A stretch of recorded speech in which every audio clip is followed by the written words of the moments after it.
P goals. This is a foundational skill for me in goal setting. I like to use OPP goals because they are specific. They're not smart goals, but they allow me to figure out the process of where the athlete's thoughts are naturally going. And typically, I'll find most athletes in this outcome and performance goal oriented, and they're getting distressed with it, and they don't understand the process of the small steps. Okay, so number one, right? Outcome goal oriented. This is the idea or vision. Most athletes typically have an idea when I talk to them, right? Most athletes and most people will say, hey, my big goal is to make varsity. I want to be a state champion. Okay, I want to be MVP in this game or in this club or whatever it is. The idea or vision is great, and we want to have that idea, right?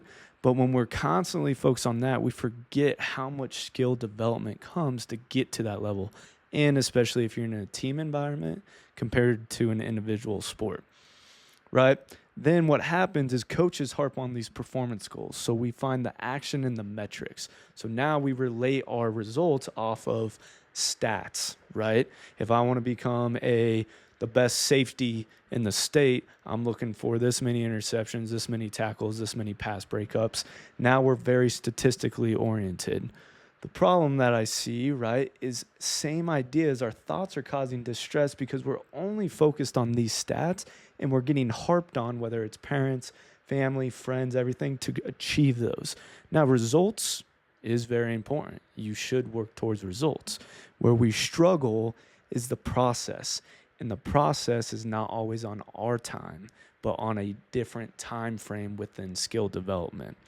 When we focus on the process goals, this is the work and the grind. We always hear this, right? Get back to the grind, put in the work.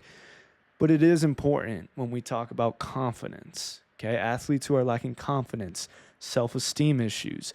I find usually thought process in these two areas, not in here. Why this is important is we start to tie our effort to our confidence and self esteem, not our stats to our confidence and self esteem. When we deliver effort, that is a controllable.